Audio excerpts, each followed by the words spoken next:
Okay, thank you very much, Dinfit, for this warm welcoming, not only to the lecture today, but to the school, allowing me to be part of Penn community.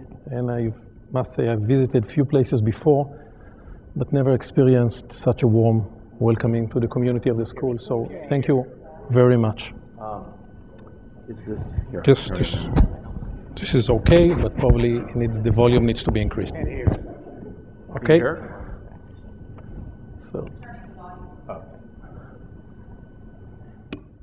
Okay, as you probably know, I'm going to talk about the Pulmus HaShmita, or the sabbatical polemic. And let's go back and imagine the eve of Rosh Hashanah, exactly 121 years ago, on September 1888. The sabbatical year of 1889 is knocking on the door. And the entire rabbinic world is already over almost a year in kind of I would say, heated debate. It's the first time after maybe 15 centuries that Jewish farmers are working on the land of Israel. And for the first time after 15 centuries, that the precept of this sabbatical year is valid and ought to be observed.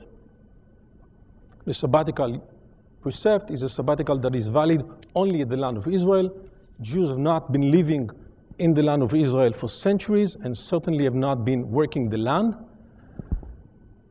And here is, for the first time, Jews are working the land, and they claim that if they will observe the sabbatical laws, meaning abandoning the land for the entire year, the whole enterprise will collapse. They cannot afford it. And the question is what to do.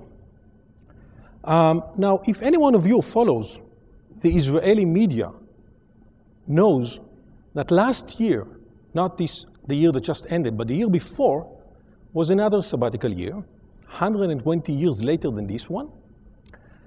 And again, the heated debate is on. And if you follow the media, if you read Haaretz, for instance, for the first 4-5 months of the year, there was almost every day a headline on this debate, until, typically to Israeli society, it was brought to the Supreme Court for a decision.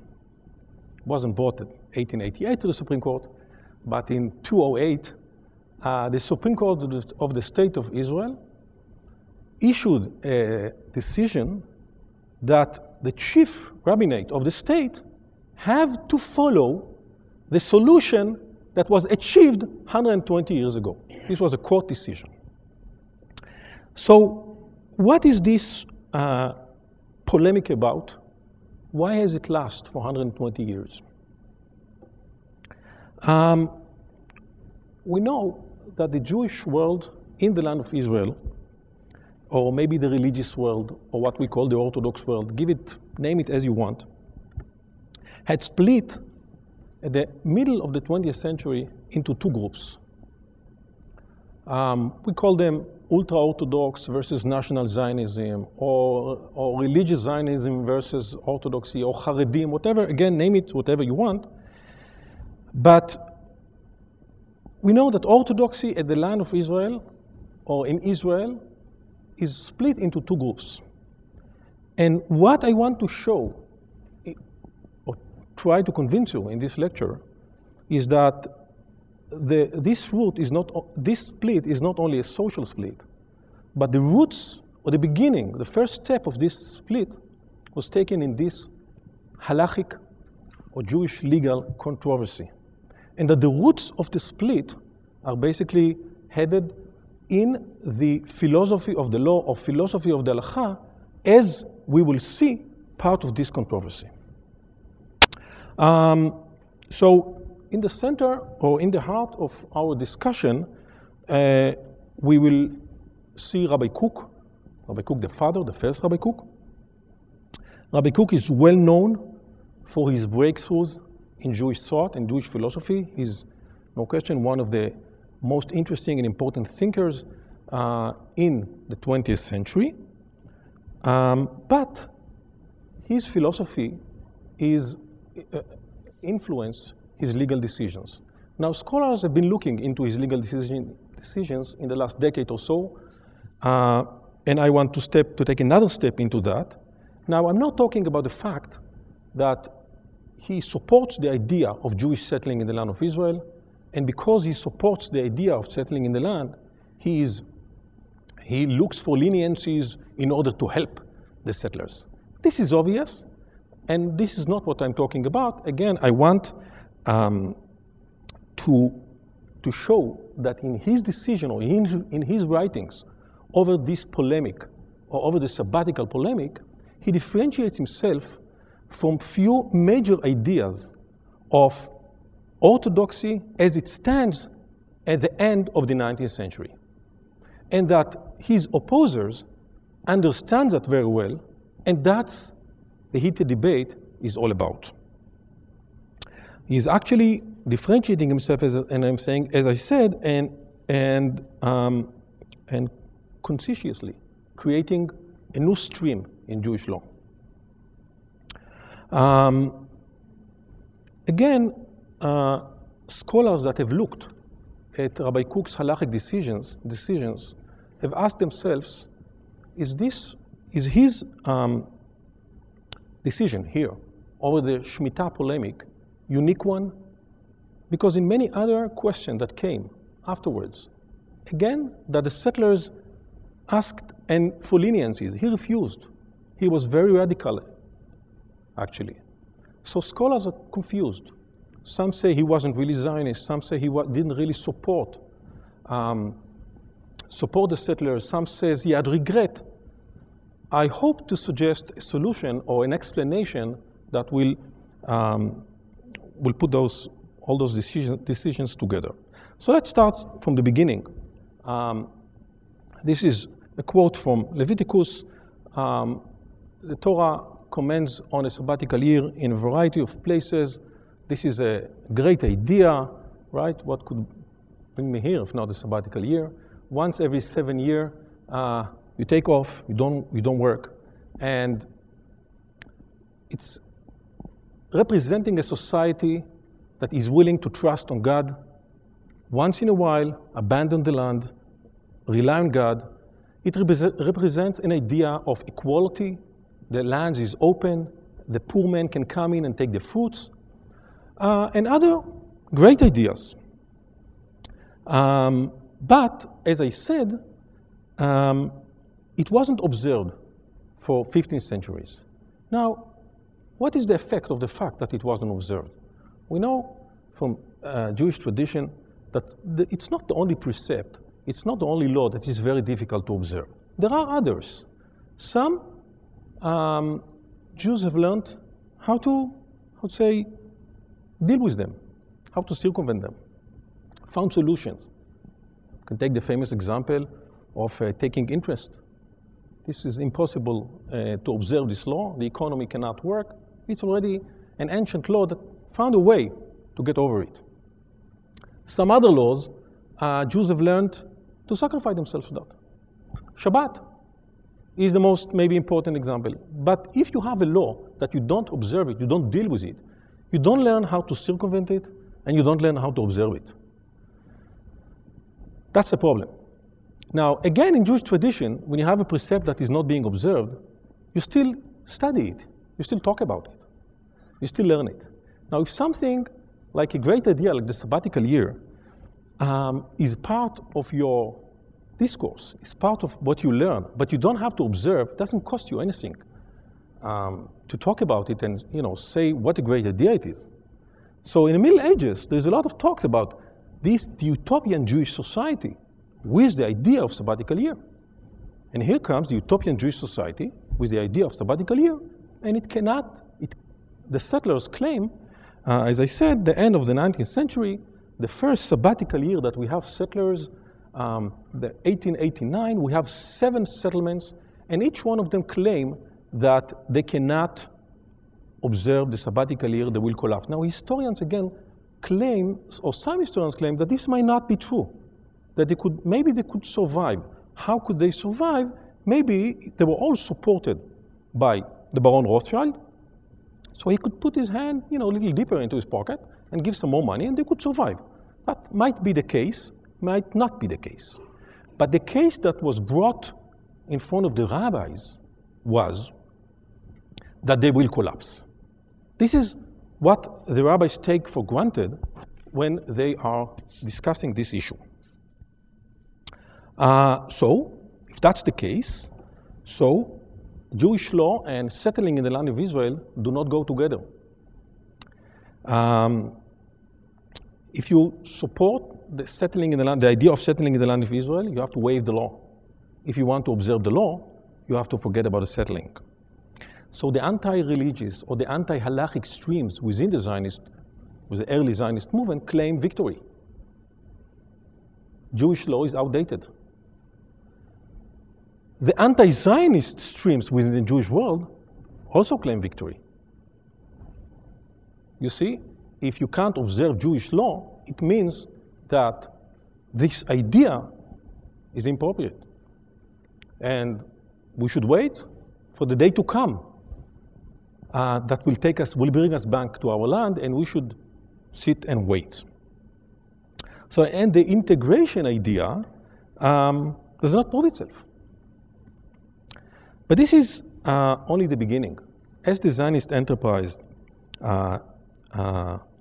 was progressing, it came to the rabbi's mind that this is only the first questions, but there is a whole lot of questions that they actually don't know how to resolve. They actually don't know how to govern a sovereign society. They have no idea. Halakha, Jewish law, was developed in exile for many centuries, and it was a good system for minority community in the exile, minority community with surrounding majority of non-Jews, which means can help you with many things, but also it means that you don't have to take responsibility for many areas of the law. You have the majority to take responsibility for that. So contrary to the ethos of Jewish law that everything is there and we can resolve everything, we can't. And of course, the move from a society in the exile to a sovereign society oblige changes in the law. So for the first sabbatical year that I've mentioned, 1888, some rabbis gathered, and this is famous, some rabbis gathered in Warsaw, in Poland, and initiated a permit to work the land. Again, at the time, there were rabbis living in Israel. They lived in Yerushalayim, the old city, what we call the old Yishuv. But of course, the settler couldn't hope for help from them. They were against this whole idea of settling in the land. There was no hope that they will help. They had to go to Poland, and a few rabbis in Poland, in Warsaw, gathered together and issued a permit, which was basically a well-known Jewish technique, I would say, how to circumvent the law. You sell the land to a non-Jew. Now, the land does not belong to you anymore, and the laws of the sabbatical year are not valid, so you'd be able to work the land. This permit provoked anger among all sides again. Zionists claimed that this kind of permit shows the poverty of Jewish law and what kind of permit it is, and this is impossible and not willing to rely on it. Orthodox rabbis claimed that you don't have the right to innovate for innovations. And even religious Zionists didn't feel comfortable with this kind of permit. But there was no other solution, and this solution, with all the anger and with all the heated debate it caused, went on track and was observed for 3 sabbaticals. Until 1910. 1910, everything exploded again. And in 1910, the rabbi that is leading the support of the permit is Rabbi Kook, whom we just saw, and the rabbi and his opposer is Rabbi Vilovsky, the rabbi of Tzfat at the time. Now, they look the same. It's not like the picture we saw before. They look the same, and they also have a common background. They are both Lithuanian rabbis. They both moved to the land of Israel the same year, 1904. Vilovsky actually spent a year in the middle here in America somewhere, tried it, but moved to the land of Israel. They both arrived 1904. Rabbi Kook becomes the rabbi of Yafo and the new settlements. And Rabbi Vilovsky becomes the rabbi of Tzfat. And I think this already can tell you much of where each one of them is heading. And the writings of Rabbi Kook about the issue is at the heart of our interest. And he published this book. He wrote, it took him 2 months. Probably could get tenured in any university in the world. He wrote a fascinating book. That's what I think. This is a little bit neglected in his writings, but it's a fascinating book. But he wrote it just for to promote his ideas about this permit. Now, I cannot, of course, go into details into all his writing in this book and how he supports this permit. I think that there are 3 main interesting questions that he raises and deal in details.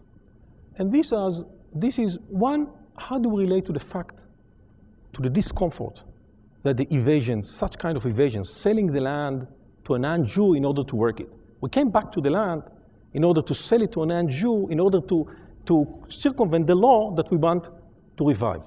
How do we feel about this? He writes in length about it. The second thing that he writes in length is innovations. Do we have a right to make such innovations? And the third question that he raises is, whom are we helping? For whom are we issuing this permit?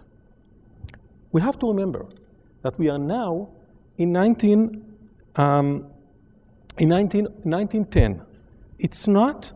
It's already not the year of 1888. 1888 was what we call the first Aliyah, the first wave of settlers to the land of Israel, which was a mix of religious and non-religious people who worked together and had some kind of agreement that the Jewish law will be observed in public domain and other things. We now, in 1910, this is the second Aliyah. Who are the second wave of immigrants to Israel? Who are they?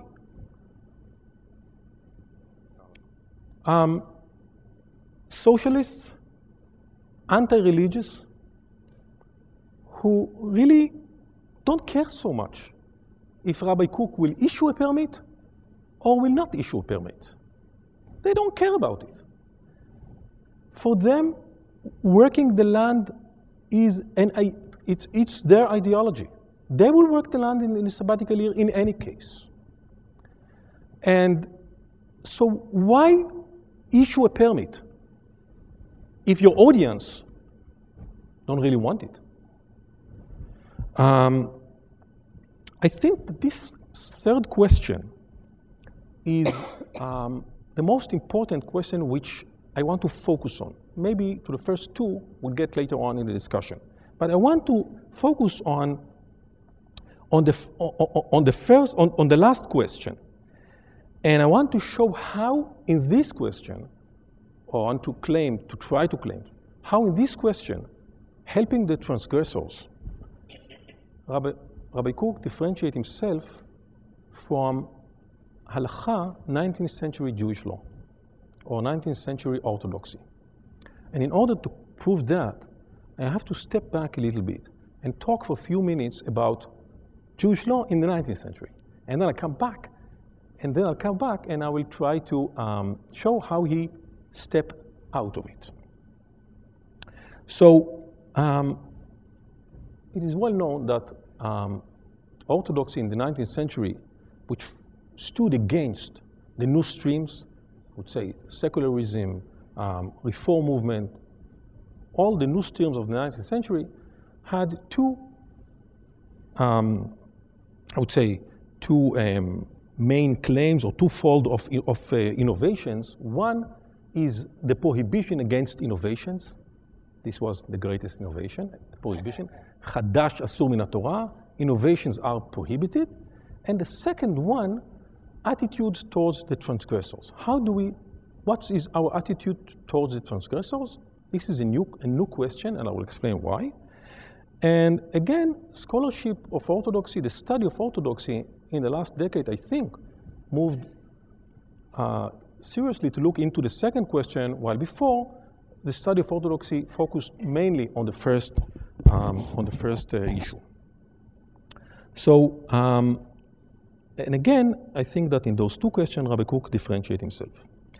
In 1910, his opposer,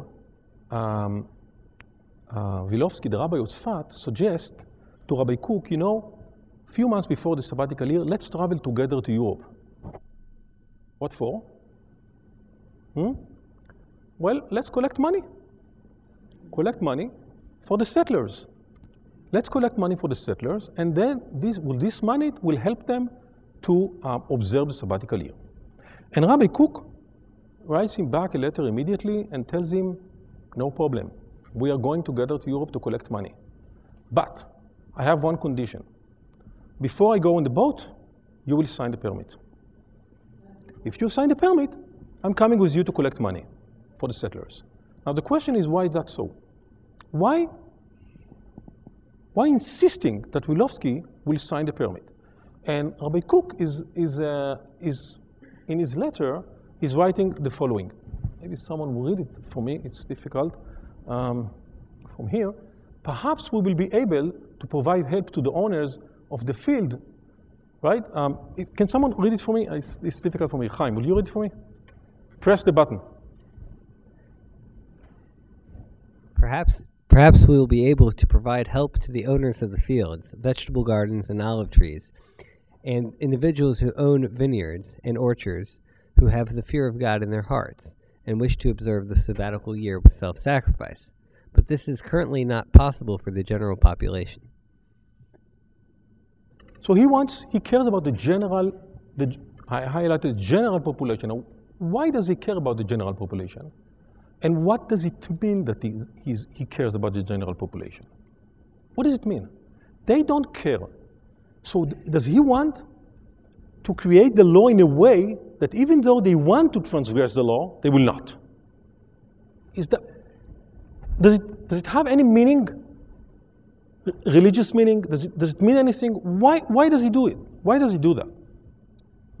Now, the attitudes towards transgressor, I think, occupied Jewish law since in Mishnah, the Talmud. But in modern time, this question became a major question. And because we don't talk anymore in individuals, we talk about groups, and we talk about groups that this is their ideology. They claim not to be transgressors, but to make reform in Jewish law and in Jewish, and not to talk about the fact that fast enough or quickly enough, they become the majority. So those Jews who insisted on the old way, on the way of observing the Jewish law, became minority and had to react to that. And so, as I said, study of Orthodoxy in recent years have moved to look in the question how rabbis reshaped or rebuilt the walls of the community around the observing Jews, around the religious Jews, or whatever, call them whatever you want, the Orthodox Jews, and how halachic decisions were used were used for that purpose. My dear friend Adam Ferdinger published a very nice book here at Penn, Exclusion and Hierarchy, talking about these halachic decisions that were issued in order to exclude the non-observing Jews from the Jewish community. So, for instance,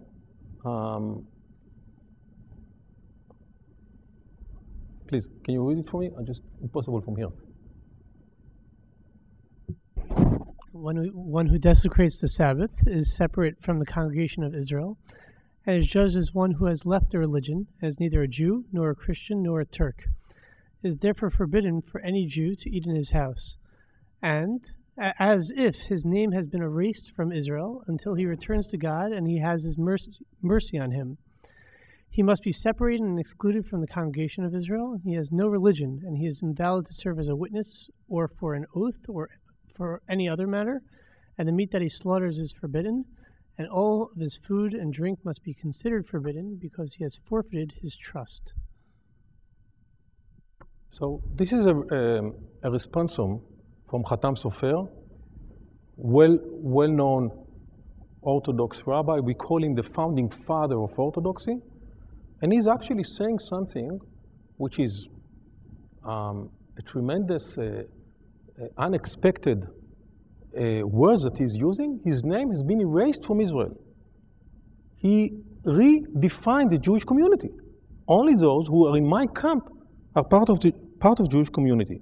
And as I said, again, scholars have looked into those decisions. The next step of the Orthodox rabbis was a formal split that will be recognized by the government. And this is again a known Yaakov Katz wrote this book about A House Divided, about the law that was accepted in 1870 or 1876 in Hungary and in Prussia, acknowledging the fact that Orthodoxy is a different religion and that Orthodox Jews have different religion than all other Jews. So what we're seeing here, basically, is that the law that throughout the years was the one thing that united the Jewish people is becoming now the main thing that splits them.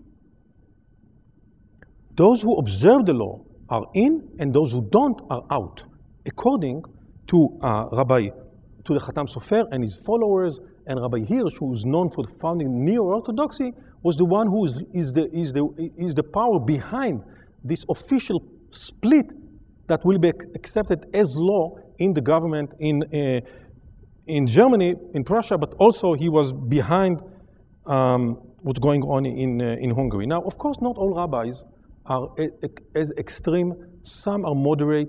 Not everyone agree to the moves, but everyone agrees that they want to convince their community.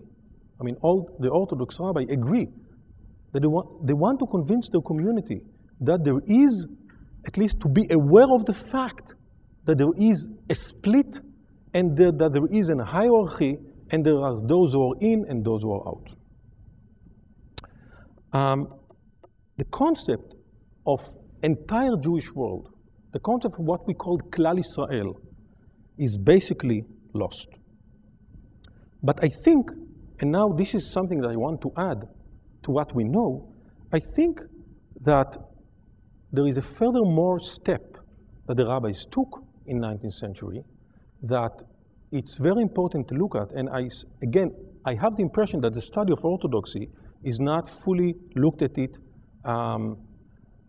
And this is, again, a split in the law, but in a different way that we saw before, in a different way, meaning using ritual laws in order to exclude some Jews. This is what we just saw. If he desecrates Shabbat, so we can't eat together, we can't drink his wine, and so on and so on. But I think that Khatam Sofer is taking a much stronger step, which I want to introduce now. And I will explain what I mean by example. I'll give an example. I think it's easier. There is a famous a Talmudic enactment that prohibits a woman to remarry or to marry within 24 months after she delivered a baby. She gave birth to a baby. She is prohibited from getting married. The reason that the Talmud gives for this enactment is in favor of the baby. The rabbis don't trust the man. She'll marry a man, and maybe because the baby is not her baby, is not his baby, sorry, he will not support the woman to take good care of the baby and nurse him as he needs for at least 24 months. So the rabbis made an enactment that you're not allowed to, the woman should wait 24 months and then remarry. Now, we know the reason for the enactment, and of course throughout the years this enactment was observed, but rabbis, in cases where it needed, where it was reasonable to allow a woman for certain reasons to marry, they allowed her to marry, here and there. And here comes a question in front of the Khatam Sofer again. And let's read and let's see what's going on here. Please read it for me. Please, yes. Yeah, no, your neighbor. Elihu, I won't trust it. Yeah, please. In the matter of Gomer, the daughter of Devalia, who after nursing her son that was born out of wedlock for 3 weeks and weaning him, left him in the land where she was and came to our land. 18 months have passed since that incident, and a young man has connected with her and wants to marry only her, and they are strongly pressuring his honor to arrange their marriage. If not, they will wander far away, and there is reason to be concerned that his elderly father might die of starvation because his son sustains him. And there is also a concern that, heaven forbid, they will convert in their village. So there is a threat. She's threatening that she will, if you will not allow her to marry, she'll go to the church to marry. She will convert. Now, of course, in previous generations, rabbis would go out of their way in order to save a Jew or one Jew in the community and preventing him from converting. Now here, it's a very easy case. Already 18 months after 24 months went by. You have another excuses that you can give, right? His father is elderly, he might die from starvation. You have many excuses why you can say, okay, you can marry and give a lenient rule in order to save those two people. And what is the answer of Khatam Sofer, of Rabbi Sofer? What does he answer? But here, even the concern that they might change religion, as his honor wrote, does not force us to permit a rabbinic prohibition. We must reinforce the words of the sages in their enactments, and we are not responsible for them. Let 1,000 of these be lost rather than nullify one enactment of our sages. I think that those words of Rabbi Sofer, we're not responsible for them. En achayutem alenu, which is very strong, is a dramatic change in Jewish law. And maybe it's stronger, it's much stronger than what we saw before. He actually declares that I am the rabbi, not of all the Jews. I have responsibility not of the entire Jewish community. From now on, I have responsibility only for part of the Jewish community. And what is this part of Jewish community? The part that follows me, the part that is in my camp. The rest of the Jews, or some of other Jews, I am not responsible for them. Not responsible for them. Now, he reads the map quite well. He reads the map quite well. He is in a wartime. And if you want to win the war, you have to declare your line of defense. And you also have to declare what's the price you're willing to pay for this to win the war. Otherwise, you cannot win the war. And the line of defense of him is the law. He's not willing to give up the law. That's his line.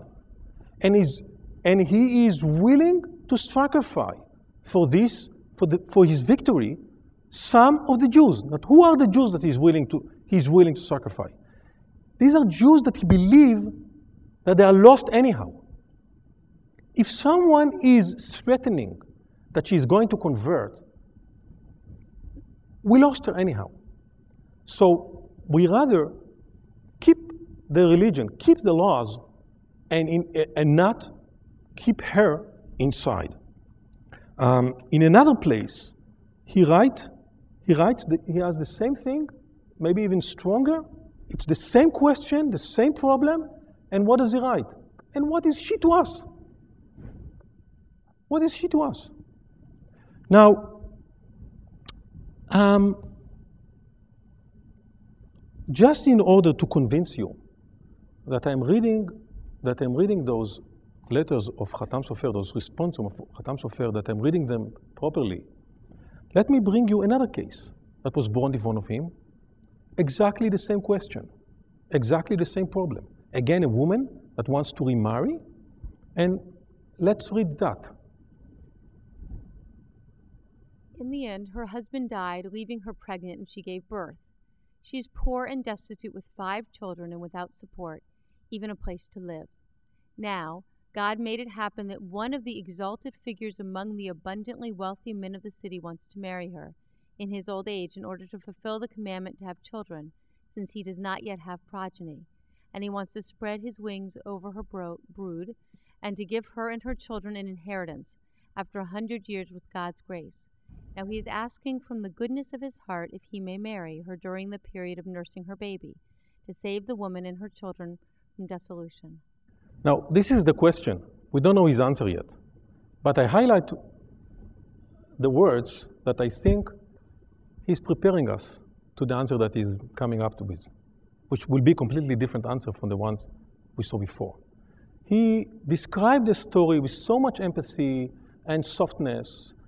And what is the difference? What is now the case that he's preparing us why he will allow her to marry? Who is she now? Is she now threatening that she's going to convert to Christianity? Not at all. She's not. She's part of our traditional community. And the old man that wants to marry her is also, the translation is not so great, but in the Hebrew, if you see, Harabani, right? He's part of my community. Now, I think that in older generations, if you would compete a case where a woman is threatening that she's going to convert versus a woman that is not threatening she's going to convert, of course, the one that is threatening that she might convert will get the leniency because we want to save her. And here, it's the opposite. The one that is threatening us that she might convert is already out of the world of the community. We're not responsible for her. What is she to us? The one that is part of the community, okay, let's be reasonable. Let's be reasonable. And she has 5 kids. She's going under a miserable life. Her husband died. She's got nothing to eat. She hasn't got a home. So, of course, we should give up the law for her. And, okay. It is clear that it is preferable for her to marry this man and that the husband must deposit the amount to hire a teacher for this child until he reaches the age of 13 and can be self-sufficient, so that he can be raised on the needs of the scholars. And this nurturing is better for him than milk and honey. So all of a sudden, right, we know what's better than nurturing is the milk and, right, is the studied Torah. The law was made by the rabbis. In what? For what? For what purpose? For the welfare of the child, right? Because we said we don't trust the husband. So what we will do here, we'll ask the husband to deposit money in order for education for the child until he gets to the age of 13, which is a lot. He promises that he will educate the child until his bar mitzvah, until the age of 13. We allow her to remarry. Now, I do think that this way of thinking of Khatam Sofer is the most significant split in Jewish world in the 19th century, represents the most significant split in the Jewish world in 19th century, where a rabbi says that when I issue rules, the imagined community that I have in front of my eyes, those who I have to consider when I write my law, my decisions, are no longer the entire Jewish community, but only part of the Jewish community. What I redefine now as the Jewish community. And this is those who are willing to continue and follow the Jewish law. This is the Jewish community. And I'm not considering the rest of the Jews. Now, let's go with that back to the sabbatical year. Let's go with this information back to the sabbatical year.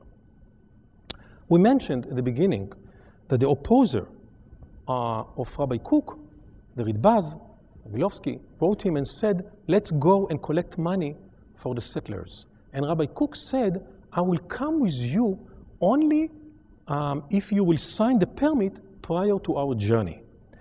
And this rabbi writes a letter to Rabbi Kook, asking him, why do you issue the permit?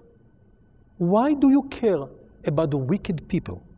And actually, he quotes the famous one of the 18 benedictions that we have in our 18 in the prayer in the Amidah is we curse the transgressors, we curse the wicked people, and this is a Talmudic rule. He quotes the Talmud, he quotes Maimonides, and he tells him, our ancient rabbis cursed the transgressors, and you are working hard for them in order to issue them permits. Why do you do so? And I think that in asking this question, he actually walks in the footsteps of the Khatam Sofer. You're not responsible for them. Why do you do that?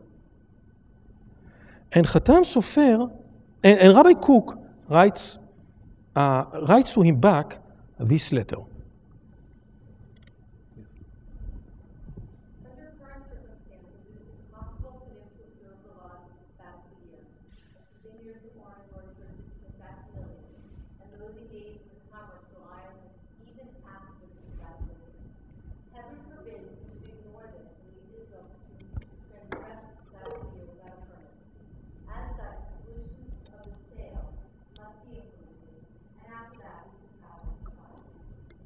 Right. So actually Rabbi Kook, basically what he's saying, he's responding to the Khatam Sofer and saying what? I am responsible for them. You said you're not responsible for them? He's differing. His way is different. I am responsible for them. They are part of my imagined community. Now, the question, again, is what does it mean, I am responsible for them? What does it mean? As we said at the beginning, they're not showing interest in his permit. They will work the land in any case. Does it have a meaning, a religious meaning, legal meaning? What kind of meaning does it have if you issue a permit for someone who does not care about it? So you redesign a law in a way that it will not count as a transgression for him. Does it mean anything? I think that what's going on here is Rabbi Kook is saying the following. Rabbi Kook is saying the following, assuming that the entire settlers would want to observe the sabbatical law. Let's assume. Can they? The answer is not. The only reason why sabbatical laws can be observed according to his opposers is because those settlers who want to observe the sabbatical laws are small minorities, small minority of the settlers. Small minority of the settlers can observe the laws. How? We'll collect some money for them. We'll issue some ideas how they can work it out. And for a small minority, it will work out. Rabbi Kook is asking, what will be with the vineyards? What will be, he's writing again and again, what will be with the wineries? What will be with the exports? This is something that just have started. Jaffa oranges, the export of Jaffa oranges, the export of wines from the settlements. We just initiated some markets. We lose the markets. Can we afford it? Let's assume now the entire community wants to observe the law. So by saying, I am responsible for them, he's not saying I want to force them to observe the law. He's saying the problem that I have is with the law. The law is inappropriate. Because if you consider that this is your entire community, you must initiate a law that it can be observed by the community. A ruler that initiates a law that it can be effective only because most of the audience don't observe it, what kind of a law it is? When you initiate a law, it must be such a law that it can be observed by the entire community if they want to. If they don't want to observe the law, that's another story. But the law must be defined in a way that it cannot be observed. The fact he tells is that it can be observed. The fact he's telling his opposers that you're not willing to initiate the permit or to support the permit is because you're not considering the rest of the community as part of your community, and I am considering them as part of my community. Now the next question is, why is he considering? How does he justify the fact that he considers them as part of his community? And let's read the continuation. Okay, please. Regarding your bewilderment over my befriending everyone, even the transgressors of Israel, and you have found this to contradict the prayer against apostates and slanderers. Okay, I'm sorry, I should have had this before. Okay, this is the most important one. Please. This, however, is possible only when a person reaches the point that he is, having been a hater of Israel, wishing to cause them harm and perpetuating it, as a Minim, who, as my mind explains in the laws of prayer, used to oppress Israel. In our generation, there are many souls who, although lowly with regard to the exercise of free choice, and therefore tempted with many evil acts and thoughts, may God protect them, but are still enlightened by the light of Sikulah, and therefore deeply love the community of Israel and have a passion for the land of Israel. Okay, so I highlighted the last sentence, and I want to ask, what does it mean?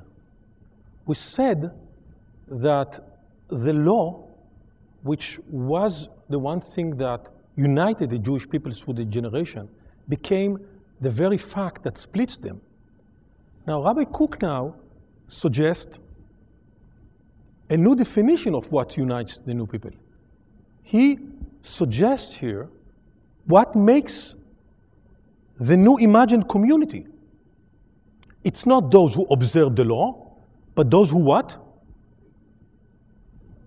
Who have a love to the community of Israel and have a passion for the land of Israel. They are part of the people of Israel. They are the addressees of the law. And I must create a law that can reach them all. So in a way, he's actually acknowledging a new Jewish identity. He's not thrilled about it. He wanted to be changed. He hoped that later on, as time goes on, things will change. But he is acknowledging the fact that who is a Jew for him today and who is part of his imagined community is anyone that has love for the community and passion for the land of Israel. And that's why I must create a law, create the law that will cover him too. Now, 20 years later, after he wrote this letter, 20 years later, this is the well-known rabbi known as Chazon Ish, Rabbi Karelitz, again moved from Lithuania to the land of Israel and settled in Bnei Brak, who was not what Bnei Brak is today, but was a part of the new settlement, basically agricultural settlement.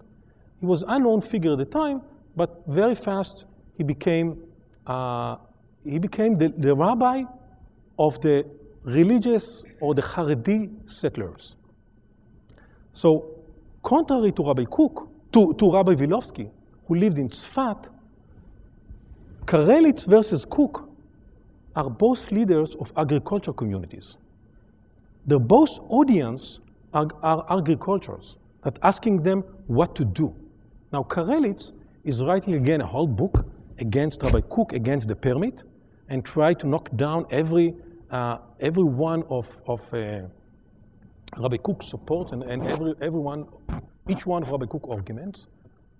And again, he is also going into the details of the law and trying to find solution for the community.